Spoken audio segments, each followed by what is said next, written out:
All right. So this project started out, I'm George Taylor, by the way. This started out, I had in my box of parts and things, a 3-axis gyro, a card. I thought, oh, that's cool. What can I do with that? So I fired it up and hooked it up to, I think, probably a propeller chip. I like to play with those. Played around with it a little bit, and I found the Arduino has quite a lot of software available for things like that, more so than the propeller. See? So I made a simulated aircraft. Had ailerons, rudder, and elevator, and had it running on the using just the 3-axis gyro. And you could move the plane around, and the control surfaces would move. Well, then it occurred to me that you can build a rocket simulator. Same principle. But to solve this problem, you really want to do it with more than just a 3-axis gyro. You get into some real complications and things that gyros don't do very well. So you need an accelerometer. So when I showed it off, I made the comment, to solve this problem, I need a thing called an MPU, which would have both. And Chris was good enough to come up after the meeting and says, don't buy one of those, I'll bring you in one next time. So this is Chris's MPU 6050. Now you can buy all these you want for about 14 bucks. They're not very expensive, which is amazing. Just unbelievable. Even cheaper versions, by the way. Now, I don't claim to be a super swift programmer like some of you computer scientists out there. I'm an electrical engineer with a pretty good computer background. I find it just amazing when you want to do something with an Arduino. You just go to Google and look up and say something like 3-axis accelerometer or 6050 MPU simulator, something on Google. And guess what? You end up with 3 or 4 hits and some really delightful programs, such as the ones you see here. Now, this is really a kind of a clever program the guy did here, because not only did he take advantage of the MPU 60's accelerometer and gyro, but he also runs it into a Kalman filter. How many of you out there know what Kalman filters do? How many of you out there understand Kalman filters? I'd like to talk to you because I kind of understand what they do, and I've looked into them a little bit, and there's an amazing amount of stuff out on the web to help you understand Kalman filters, but I still don't. Okay, so this program has got some rather clever capabilities in it. If you go down, it's not all that long. I can see it with my eyes on. You see some Kalman stuff go by there. I'm not going to explain all this. But one of the things the guy does a real clever job of, and all you computer scientists understand this, is these if statements are really clever, because just by putting a 1 instead of a 0, you can make it do that one, right? There's other ways, but this one, I thought this was particularly clever, the guy, the way he set this thing up. Because it turns out that with a Arduino IDE, which is what I'm working with here, you have up here at the top, oops, I didn't go there quite that soon, you have the capability in the tools area. You can go down to a thing that's called the monitor, serial monitor, and you can print to the serial monitor. So you can print variables, do anything you want. But more clever, in my opinion, is the serial plotter, because that allows you to take those same variables once you take all the format statements out of them and things like that, and you can do this kind of stuff. Okay, now I'm kind of at the point just trying to understand what I've got going here, but if all goes well, you begin to get things like this when you disturb it. And you notice, by the way, that if you're up here close enough, you can actually hear this. I don't know if you can hear that. Okay, but the Kalman filter output, all I'm doing is taking the output of that and running it into the servo and doing some adjustment on the parameters, and that then allows me to get what looks like it might be steering control.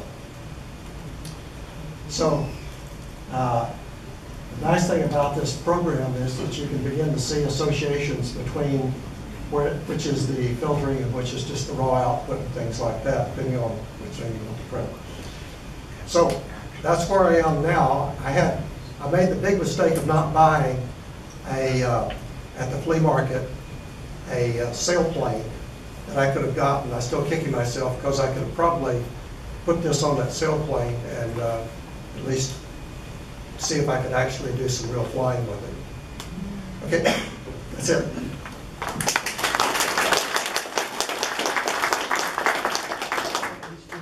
Okay, here we go. So, is that the playa, the map of the playa? Yeah.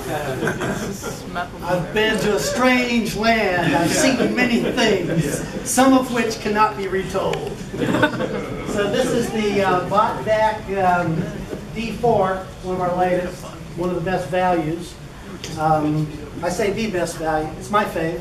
Anyways, and inside there I put the Raspberry Pi. It's running ROS. And I drove back and forth, and I mapped the place. I saved the map, and I killed G-mapping, grid mapping, and I loaded in the navigation stack, which loaded to the map that I had saved. And this is it. And there's the robot, and there's Neil walking past. You saw that. Okay, and so there's the robot. I shall send the robot to the other end of the room, nothing up my sleeves. I come up in here, and I click on 2D nav goal. This is RViz, for those of you who aren't familiar. It's RViz ROS visualizer, part of the robot operating system. And I'm going to go to the other side of the room and point, press, and drag. The robot will point it in the direction that you've dragged towards, and I mouse up. And there you see the green line, that's the path planning. This is move base, and you can see the robot moving, albeit slowly. It looks like you've got some false positives there. Anyways, so the Nito BotVac. We have SV Silicon Valley ROS meetup that meets the penultimate Wednesday in the Hacker Dojo in San Jose. Everybody on the mailing list? Yes? Yes? Mailing list? Show of hands? Oh, that's not too many. We have a mailing list. It's great. And that's where you get all the news and stuff. And so you see the robot here navigating in front of the podium there. And he'll go to the goal at the end of the room. And when he gets there, I'll click on the other side and then walk away, and we can keep going. Navigation is a big deal, folks. I've built hundreds of bounce around and obstacle avoidance robots, and that's a lot of fun and stuff. But to actually have something that can reliably get from one place to another and back again in an unstructured environment is actually kind of a big deal. I'm lucky I missed that chair leg. Oh, actually, it may have used that as a point there. Regardless, there you see he's going to the 2D nav goal. Incidentally, RViz is it's a three-dimensional program. It's pretty cool. Ralph Gannott, ladies and gentlemen. Where are you, Ralph? So Ralph wrote the Universal Robot Descriptor, what do you call it? URDF file for this, to model the BotVac. He's taken Mike Ferguson's Nito package and redone it as the BotVac package and made this stuff easier by using launch files which launch multiple ROS nodes in parallel. So there you see, I've reached my goal. Thank you very much. So there's one in the room and the other. I shall click on the opposite end of the room, nothing up my sleeve. I go up to 2D nav, go point, press, drag, mouse up, and the robot should now navigate to this point. Oh, this is going to be tricky. Will he make it around that? Does he see that? Yes, you better see that. No. What? Kind of exciting, huh? I'm going to shorten up. Never mind the man behind the curtain. It's still working. It's not working fast enough. This is called teleop twist. This is a remote control. We'll never really get people out of the loop. Dirty little secret, these autonomous delivery robots, when they get delocalized, they'll have somebody dial in and actually navigate it to a place that it knows of and then carry on from there. So And at the end of the day, I think even as the robots get ultra sophisticated, it's going to come up to the table and there'll be 2 cups. And the robot's going to want to know which cup should I get and have to report back to the ask the user, which cup is it you want? Now the next time the robot makes that decision, he may take that into consideration and base his choice off that, but we're not going to get, we shouldn't even get people out of the loop anyway. So here you see the robot going around and he'll make it to that point. Any questions? Ross questions? Or, shoot, Jim. So the OCD engineer in me wants the robot to end on the point of your direction pointer, not the. Perfection is good enough's worst enemy. I know. Any more questions? What kind of sensors does it have? Thank you for that. The Nito BotVac features a 2-dimensional LiDAR that's a laser and an imager. It spins at 5 hertz and takes 360 readings per revolution. And the ROS package basically incorporates the wheel drive, the odometry with this LiDAR scanning. That's how you're able to do the mapping. What do you mean? What do you mean? We're in the 4th dimension. It got stolen. Oh, did it get hyper? Did it get hyper? Hey, wait a minute. Kidnapped robot problem. Oh, look, I can see how to figure out where it is. Okay, so any other? That was a good one, thank you. Yeah, the sensor is the LiDAR that's built into the bot. Oh, funny guys. This is the bot. This is the D4, and it's currently shipping, and I think they start at like $400. Although you can get used bot backs for about $200 and stuff. So it's really good way to learn ROS. Funny guys over here. All right. Is any other? Yes. How did you do your navigation again? Sorry. Well, the navigation's done with. Okay. It's a vacuum cleaning robot from Nito. It's called BotVac, okay? And you push the button and it vacuums the house. But let me see that robot. What I've done, thank you, is I've hacked it, okay? And I've done this for years. Used to, you'd Velcro a computer on top, and it has a USB port. And you're driving the wheels and reading the encoders and reading the LiDAR scans. Yeah, Marco would still do that. He'd still put a big laptop on top. Well, but the cool thing now is that all you need is a $35 Raspberry Pi. And with the BotVac, it has a micro USB port inside the dirt bin, so you just plug in. And you get another dirt bin, and it still vacuums the floor. So yeah, this is it. This is it, and that's the mapping and the navigation. And ROS was developed for a $500,000 robot, and it's open source, so it's free. And so a lot of the self-driving cars and stuff like that, ROS is the place they start with on this. Yes. So you said that it's only using Raspberry for computation, I guess. So do you feel like some computational limit in doing some function, or? It's good enough. Again, it's good enough. Hard work will always get faster. It'll always get better. It is what it is. And where it's at is not bad, and it's acceptable, and you're able to do stuff with it so that even as the processors get faster and so forth, the real power in ROS is the ability to integrate things. For example, I've got the BotVac, and I put a table on it.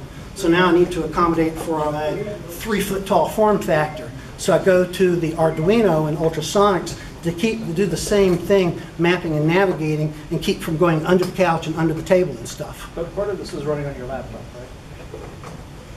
Yes, well, you're never going to get the person out of the loop. In other words, this is the thing where you tell the robot where it is you want to go. And that's the basic so it's concept. just it's done with the SLAM. Is the whole SLAM running on the Raspberry Pi? Well, when you do drive in G-mapping, technically you are localizing and mapping, and you can actually navigate within there if you load in move base, but I find AMCL to be a better localizer than the localizer that's in G-mapping. So AMCL on the Raspberry Pi. Oh, you're asking if I'm running it on the computer or the Pi. The Pi is running base only. Good question, Alan. I'm running the mapping and the navigation on the workstation. Very good, yes. And that's part of the flexibility too. And that's one of the things Ralph has done where he does launch files. So you can run the mapping and the navigation on either the Pi or, you know, the remote workstation. Very fine, thank you. If this meeting's moved up a week, next month is the Ross meeting? Yeah, I'm saying yes, yes.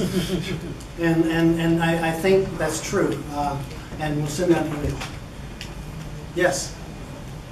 Yes. Are you communicating with the Raspberry Pi? Wi-Fi.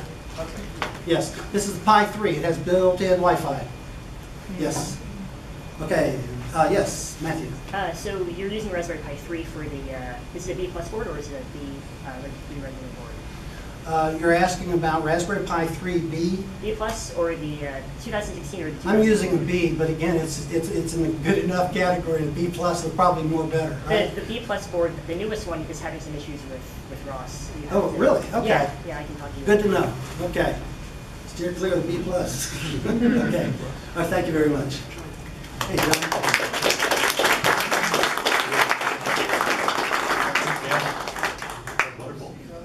You make it look easy, but there's actually a lot going on under the hood. Idea. No, I do have an Wait idea. a second. You do have an idea. Right. So to get back to your question, there's a lot that's actually running on the laptop. Some of the stuff you cannot run on the Pi. I think like the visualization and some of the other. Hi, I'm Paul Likas, Gertzland. We are participating in a competition from JD.com. Anybody know what JD.com is?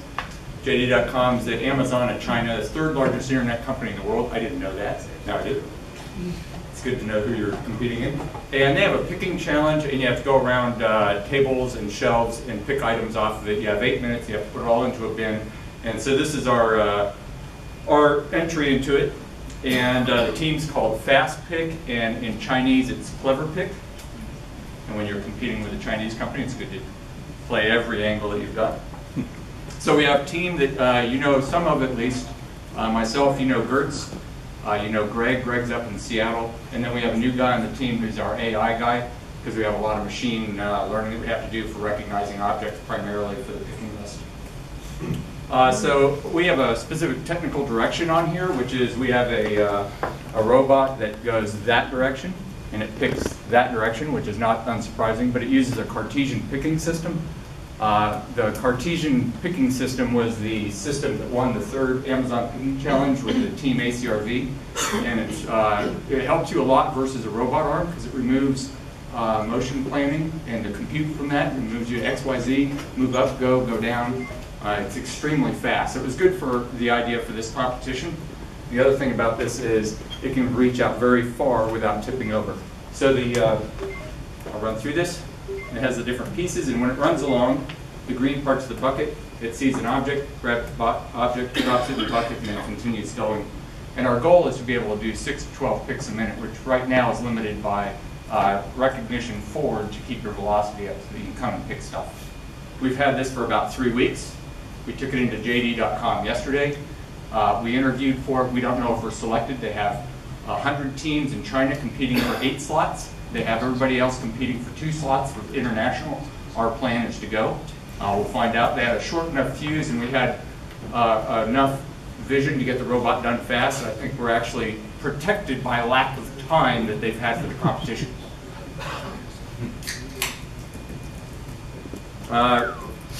From my side, we use Sacred Robotic grippers, which is what we make. And so this is good for going out and picking competition. Then the other side is we're using the Ubiquity robot base. Alan has said to me forever, Alan sees me at trade shows all the time and says, you should put your gripper on our robot. I said, yes. Call them up, how much money, and send it over. So we whip this up real fast. Everything down low looks like chaos because it is. We haven't gotten to that yet. We're playing around with compute platforms. What it has a lot of vision on it, and we're playing with vision, so it has Realsense and Raspberry Pis. What you're going to see today is just the demo here, which is It auto levels to the table, it auto aligns to the table, it moves along the table, and when it sees one object, not a lot, just one object, it reaches out, picks it up, lifts, brings it back, and I think we put it on the edge of the table for this demo. So this would normally go to a pick bucket and then move on. So that's what we're going to see in the demo. So let me plug in my machine so that we can see some. I'll say this was all running pretty smoothly, and then we fried a Nook. And then, so the day before the meeting with the customer, we had to rebuild from scratch, so Gertz didn't sleep that night. So the demo's a little lighter than it was before. Exactly. It's another day at the office. So what do we see? Let's get something on the screen. Yeah. So these are the Realsense D435s. They're the ones that have the actual stereoscopic vision. It's supposed to be better in light. Hopefully it works well for our lighting here.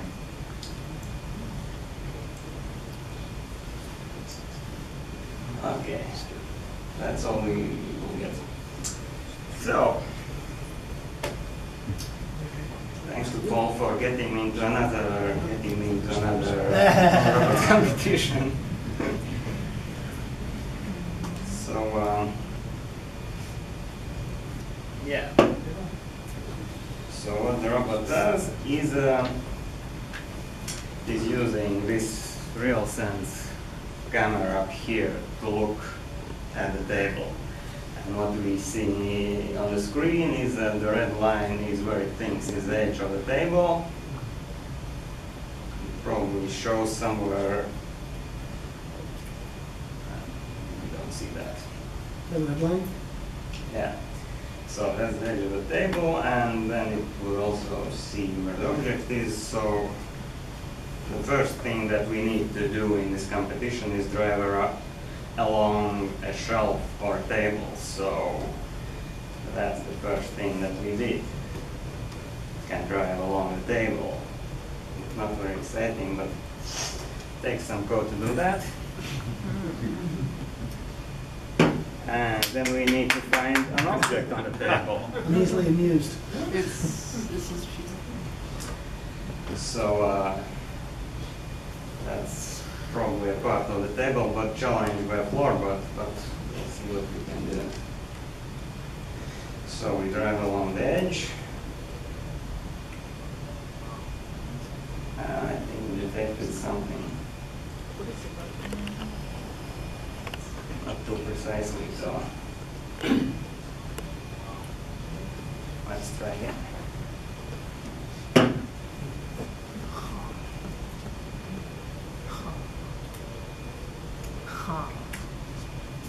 I see. Maybe try Pepsi. Okay, it looks like it has found it. So once we find the object, we need to pick it, and in the actual competition, we need to take that object and put it into a bucket so that we can bring it back to the collecting station. So in our design, the bucket would be here. It would drive up and down together with the arm. And yeah, today we don't have the bucket, so we just need to do something with the object so that we see that something works. So we will bring it to the edge of the table.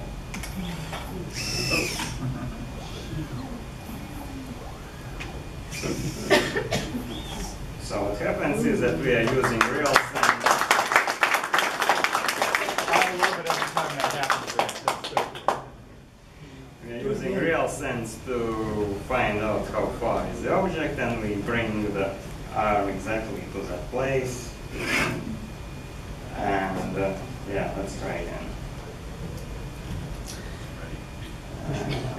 Yeah. So we found. That was close enough.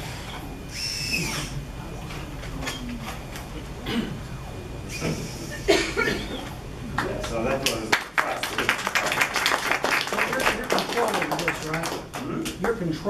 this, right? So right now I don't trust it very much. So so I am in the loop. So what I do is I push one button to let it go. And when I release everything, it will just stop so that if anything goes wrong, I can interrupt it. So I push another button and it will go and find the object. Okay. The dead man switch. That was pretty bad. And then I push another button so that it actually does the graph.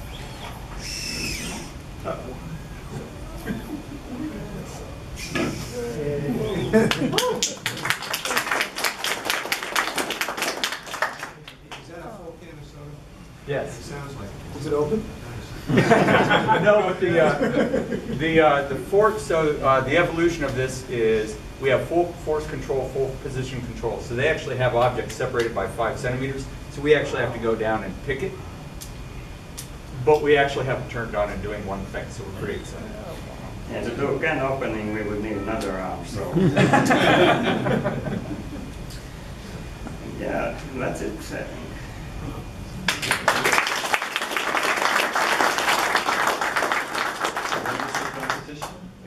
Well, the you guys can hear me. Nobody said I'm quiet. The competition is already in, so we went in for our interview yesterday morning. And so based on that interview, we are either selected or not. And if we are selected, they fly us to Beijing. We have 10 teams. Each one of us runs separately in their little corral and have to go pick. And then they have a second round, and the second round has 4 robots in there. And you have to have a greedy algorithm because they have limited stock and they're in the way. You're not supposed to be going and damaging them, but so no battle bots. But yeah, we have a long way to go to actually pull something off. But one of the things in the interview is if they bring you to Beijing, will you have a robot? Will it be working, etc. So this robot comes apart in 3 pieces. We already have it doing this. So I think what we demonstrated to them, we have the technical capability and we have a solid base to help us mature to that time frame. So, but I'm overconfident. That looks great. Thanks for bringing it.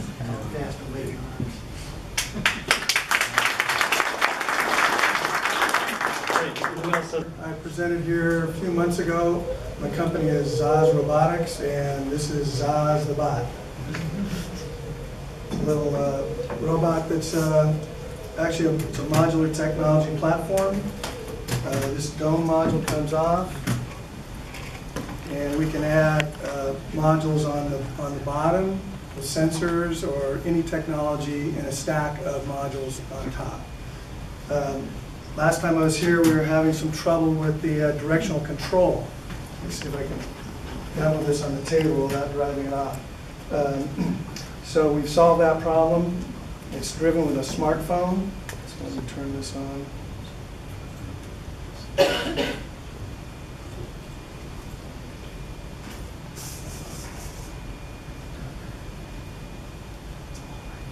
there's a little app on the phone. It's going to be looking for the robot.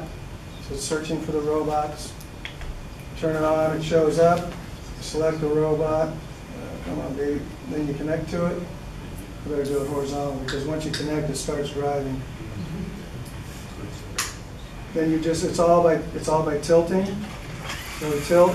So you start with the button towards you. Horizontal is no motion.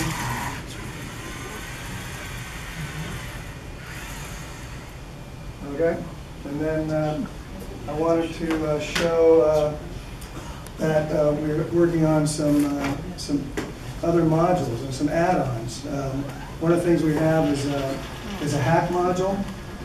It's a little, just a little disc that screws on top instead of the dome module.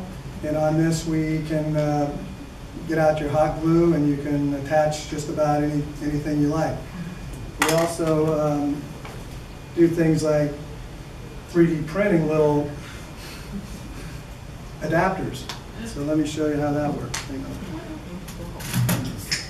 So this adapter this one bolts on from the bottom. So that goes on like that. There's a hole through the robot.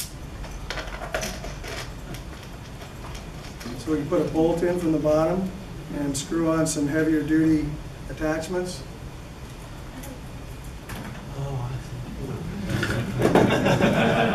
Then for this one, I also made a little adapter for the ball chute because it wasn't straight. It was sticking out like this. So I made a little adapter here to straighten that out.